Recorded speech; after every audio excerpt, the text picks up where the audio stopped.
भगवान श्री कृष्ण ने महाभारत में कहा है, तू क्या लेकर आया था, तू क्या लेकर जाएगा।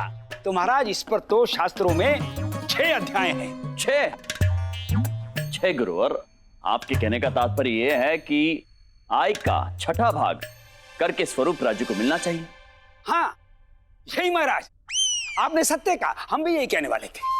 परंतु गुरुवर, हम प्रजा से आय का 6ठा भाग तो पहले से ही लेते आ रहे हैं और आपका परामर्श है कि हमें कर बढ़ाना चाहिए। यदि ऐसा हुआ तो प्रजा के साथ अन्याय होगा। हम नहीं चाहते हैं कि प्रजा कर को एक बोझ की भांति देखे। अभी तो हम चाहते हैं कि प्रजा ये समझे कि कर राज्य के प्रति उनका योगदान है। अतः हमारा विचार है कि हमें कर नहीं बढ़ाना चाहिए। महाराज अभी अभी हमें हमारी ब्रह्म दृष्टि से ज्ञात हुआ कि हमें कर नहीं बढ़ाना चाहिए। गुरुवर, आपको जो कहना है क्या वो हम कह दें? हाँ ठीक है, चलिए हम आपको ये अवसर प्रदान करते हैं। महाराज, किसी भी राज्य को विकास करने के लिए धन की आवश्यकता अवश्य होती है। इसीलिए हमारे विचार से प्रजा पर कर बढ़ाने के स्थान पर हमें व्यापार बढ़ाना चाहिए। बाहर के लोगों को यहाँ पर आकर व्यापार करने का अवसर एवं अनुमति प्रदान कर देनी चाहिए। महाराज, हर व्यापारी के व्यापार करने हेतु हमें संपूर्ण सुविधाएं उपलब्ध करानी चाहिए, जैसे कि रास्ते अच्छे बनने चाहिए ताकि आने जाने में सरलता रहे और व्यापार करने में आसानी। उत्तम विचार है महामंत्री जी, उत्तम विचार है। यही विचारधारा है जो हमारे राज्य को विकास और उन्नति के मार्ग पर ले जाएगी। महामंत्री जी, आप पूरी योजना बनाइए, समस्त संभावनाओं और परिणामों की एक सूची बनाइए और उसके पश्चात हमारे समक्ष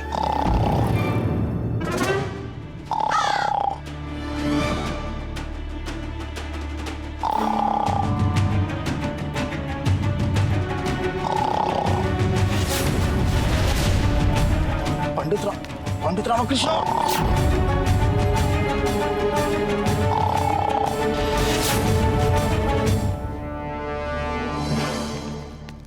गुरुजी, यदि आप अपने मुख से बुद्धिमता की बातें करोगे ना तो ऐसे ही होगा, लोग लोरी समझकर सो जाएंगे। हाँ।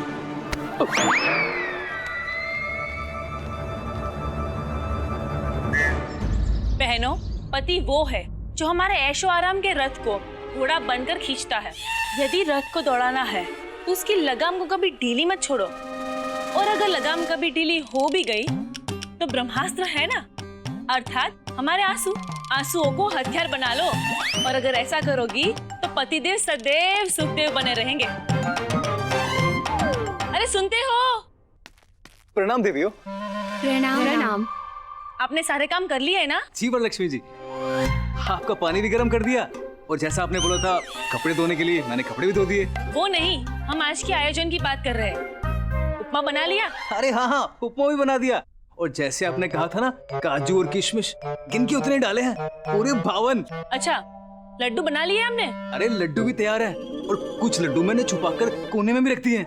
आपने कहा था ना, वो शारदा अम्मा जी के लिए चुरा कर ले जाती है। तू चोर है?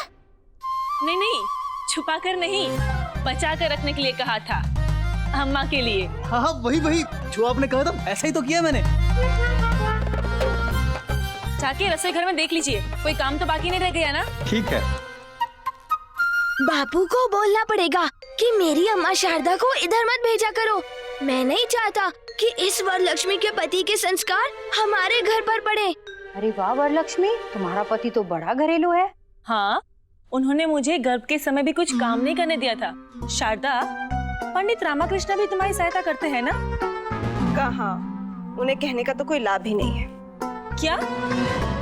हमारा अर्थ है कि उनको मना करने का कोई लाभ नहीं है। वो क्या है ना कि वो स्वयं ही सारे काम कर देते हैं, हमें कुछ करने की आवश्यकता ही नहीं पड़ती। शारदा, इतना मत सोचो, तुम्हारा पति महाराज का विशेष सलाहकार है। वरलक्ष्मी के पति जैसा पत्नी का सेवक थोड़ी है। हाय बापू, कहाँ हो? यहाँ कर इतना परेशान हो गया हूँ, मुझे ले जाओ यहाँ से। महाराज, जिस दरबार को मंदिर की भांति पवित्र मानकर आप दिन रात प्रजा की भलाई के लिए विचार करते हैं, हमसे भी मार्गदर्शन लेते हैं। उसी भरे दरबार में आपकी उपस्थिति में दरबार की मान मर्यादा का अपमान कर ये दरबार में सो रहे हैं, खर्राटे भर रहे हैं। क्षमा कीजिए महाराज, इस प्रकार के सलाहकारों के साथ आप राज्य की प्रजा की भलाई कैसे कर सकते हैं?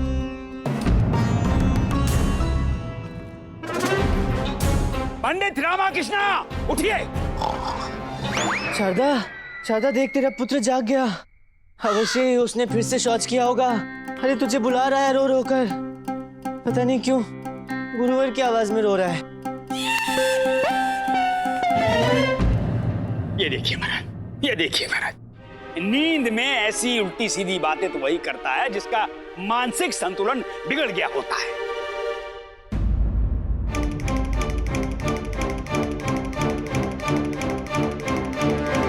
क्षमा क्षमा क्षमा महाराज, क्षमा। वो क्या है कि मैं बहुत थका हुआ था, इसलिए थोड़ी नींद आ गई। आ नहीं गई है पंडित रामाकृष्णा, तुमने आमंत्रित की है। आ जाओ आ जाओ, नींद आ जाओ। दरबार की गरिमा का मान नहीं है तुम्हें, राजकीय कार्य में रुचि नहीं है, बस आसन पर बैठे बैठे आलस्य घेर लेता है और फिर तुम आमंत्रित नींद के स्वागत में आंखें बंद कर लेते हो। क्षमा करें गुरुवर, जो हुआ उसके लिए लज्जित हूँ, किंतु भूख और नींद पर किसका नियंत्रण रहता है? बस पंडित रामकृष्णा, गुरुवर का कथन सत्य है। ये राज दरबार हमारे लिए एक मंदिर से कम नहीं है, और आप जो यहां पर कर रहे हैं वो यहां के नियमों का उल्लंघन है। जी महाराज। यदि आज के पश्चात आप इस राज दरबार में विलंब से आए या यहां पर सोते हुए पाए गए तो हम कुछ नहीं सुनेंगे। कोई बहाना, कोई कारण नहीं चलेगा, हम विवश हो जाएंगे पंडित रामकृष्णा आपको दंड देने के लिए। स्मरण रहे।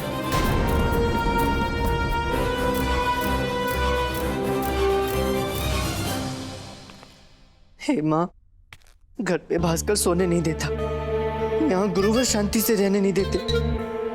क्या होगा मेरा?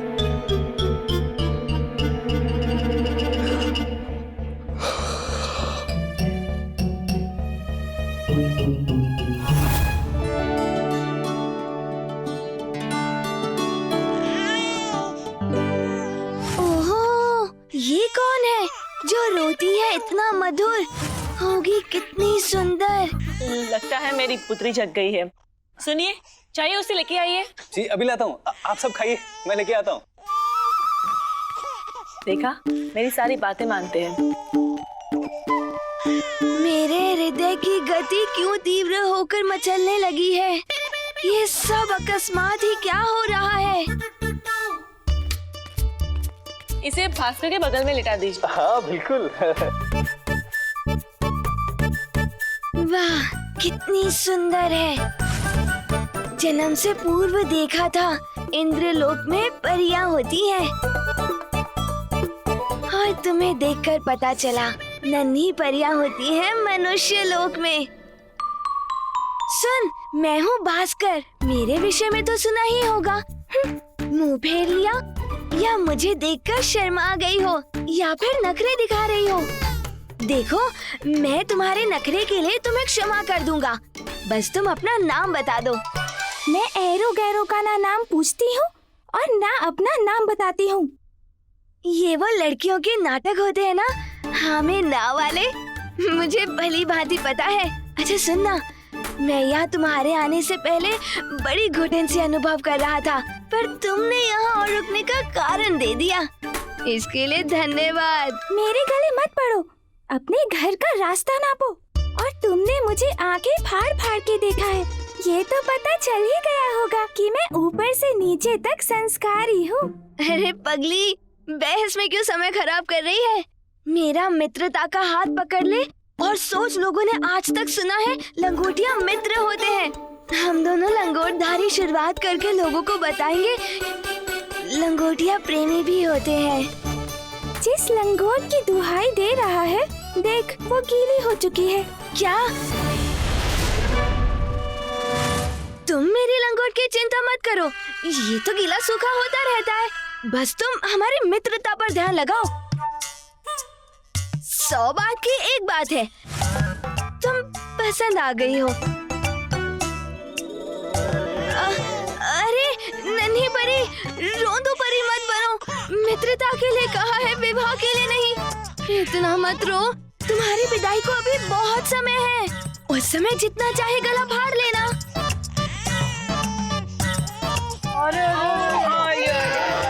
ओहो, ये भी आ गए। अरे आप लोग तो अपने पति की बुराई करते हुए, जीभ लड़ाते हुए कितने अच्छे लग रहे थे। हमारे बीच क्यों टांग अड़ाने आ गए? ये तो प्यार करने वाले हृदयों के बीच सदैव ही ये पापी संसार क्यों आ जाता है?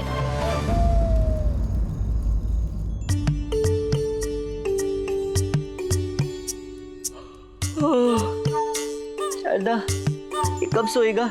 जब इसे नींद आएगी। ये तो तुम कब से कह रही हो। ये सुनते सुनते अब मुझे भी नींद आने लगी। लगता है इसे सुलाने के लिए तुम्हें अपनी लोरी को जगाना पड़ेगा, अर्थात सुनाना पड़ेगा। देखिए, मैंने कभी किसी को लोरी वोरी नहीं सुनाई है। अरे आज तक कभी तुम पहले माँ भी तो नहीं बनी हो। चलो प्रयास करो। चंदा मामा घूर के पुए पकाए दूर से। पोहे मुझे बिल्कुल पसंद नहीं है, कुछ और पकाओ ना। और इतनी दूर से कभी कुछ नहीं पक सकता है।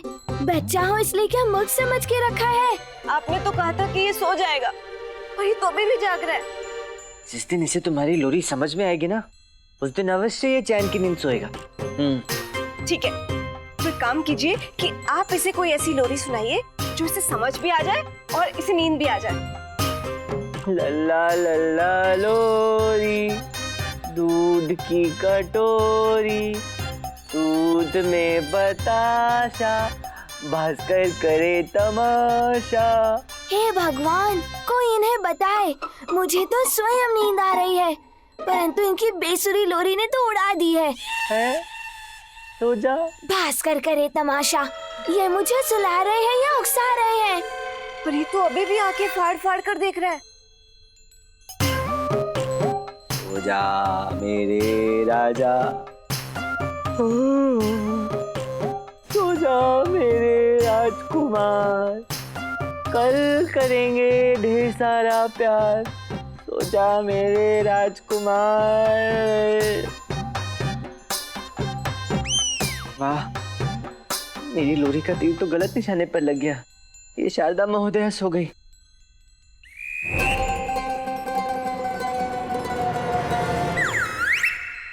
है? अरे उठो उठो, ये मेरी नींद है जिसमें आप दोनों खराटे मार रहे हो। इन्हें भी धीरे धीरे पता चल रहा है कि बच्चे पालना कोई बच्चों का खेल नहीं है। अम्मा, आप शीघ्र आ जाओ, क्योंकि मेरी नाव उन दो खेवैयों के हाथ है जिन्हें नाव चलाना नहीं आता, और मुझे भी तैरना नहीं आता। वाह, मैंने आंखें खोली, नींद छोड़ी, बिस्तर छोड़ा, दरबार जाने के लिए तैयार हूँ, पूरी तरह से तैयार हूँ। किंतु शारदा ने भोजन पात्र देर से देने की अपनी आदत नहीं छोड़ी। शारदा, ओ शारदा, अरे भोजन पात्र दो तो मैं निकलूं।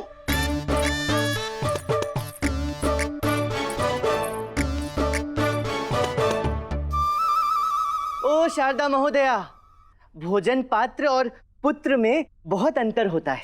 उठा लो। अरे भोजन पात्र दोगी तो उठाऊंगा ना। अपनी आंखें उठा लो और उस योजना पत्र पे केंद्रित करो। कुछ समझ में आया? उसके अनुसार आज भास्कर को संभालने की जिम्मेदारी उसके पिता की है। उसके पिता को आज दरबार जाना है। इसमें आपके दरबार जाने के बारे में कुछ नहीं लिखा। देखो शारदा, समझो, मैं समझ लिया हमने। देखिए, हमने बड़ी ही कठिनाई से इसके अनुसार अपने आप को ढाला है। अब हम और कुछ नहीं समझ सकते, क्यों भास्कर? ठीक है, तुम इसके अनुसार ही चलना, किंतु मेरे दरबार से लौटने के बाद तब तक मैं इस तालिका के मुंह पर वस्त्र डाल देता हूँ। और आज दरबार का अति आवश्यक कार्य कर कर जब लौटूंगा, तब तुम्हारे लिए नई साड़ी और खाने के लिए फल भी ले आऊंगा। तब तक तुम भास्कर के साथ इतना खेलना, इतना खेलना, इतना खेलना कि मेरे आते आते थक कर सो जाना। फिर मैं भी कई दिनों के पश्चात चैन की नींद सोऊंगा। ठीक है? देखिए, हम आपके किसी भी खेल में आने वाले नहीं हैं। अर्थात आज बारी मेरी ही है। यही तो हम आपको समझा रहे हैं कि आज आपकी बारी है। ठीक है, एक कार्य कर सकती हो? एक क्या, इस घर के सारे कार्य हम ही करते हैं। ठीक है, ताने मारने की आवश्यकता नहीं है। एक कार्य करो, इसकी लंगोट बदल दो और इसे अच्छे नए वस्त्र पहनाकर अच्छी तरह से तैयार कर दो। ठीक है, परंतु क्यों? क्योंकि आज भास्कर के पिता भास्कर को दरबार लेकर जाएंगे। आज मैं अपने पुत्र और अपने दायित्व को एक साथ संभालूंगा। वाह बापूजी, अभी से अपने पुत्र से काम करवाना चाहते हो। वैसे दरबार में जाना मुझे बहुत पसंद आया था। शायद आज भी उस रूप की रानी चिन्ना देवी को देखने का अवसर मिल जाए। मेरे दर्शन के अभिलाषियों, मैं आ रहा हूँ। तो महाराज, हमारे विचार में ये निर्णय आपको ले लेना चाहिए। महाराज गुरुवर का कथन सत्य है, हम इस पर विचार कर सकते हैं।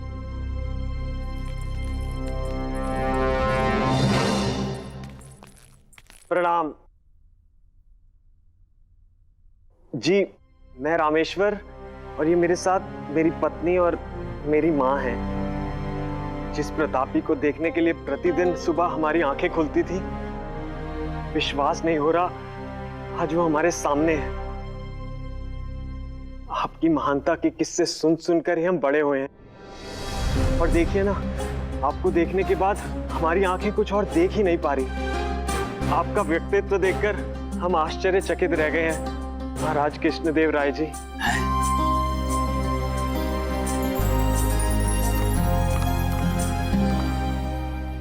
रामेश्वर, आपने कुछ दिन पूर्व दरबार में उपस्थित होने की अनुमति मांगी थी। कहिए, आप यहाँ किस प्रयोजन से आए हैं? जी मंत्रीवर जी, हमारे परिवार में एक ऐसी समस्या आ गई है जिसका निवारण ही नहीं मिल रहा। 2 सप्ताह पहले मेरे पिताजी का देहांत हो गया था और देहांत के बाद अकस्मात उनकी दूसरी बीवी ने आकर संपत्ति में से अपना हिस्सा मांगा है। वो चाहती हैं कि उनको संपत्ति में से आधा हिस्सा मिले। जब पिताजी का स्वास्थ्य ठीक नहीं था, वो तब भी उनकी सेवा करने कभी नहीं आई और ना ही जीवन भर उन्होंने उनका साथ दिया। हम इस दरबार से बस ये न्याय चाहते हैं कि यदि हमें उन्हें हिस्सा देना पड़े तो हम उन्हें कितना हिस्सा दें और कैसे दें। महाराज, रामेश्वर की समस्या विचारणीय तो है, परंतु इस पर हमें विचार करना होगा। महाराज, आपके इस दरबार में आकर इसकी शालीनता और गरिमा को देखकर, यहाँ के अनुशासन और न्याय की परंपरा और प्रतिष्ठा को देखकर हमें विश्वास हो गया है कि हमें हमारी समस्या का समाधान और न्याय अवश्य मिलेगा। अवश्य मिलेगा।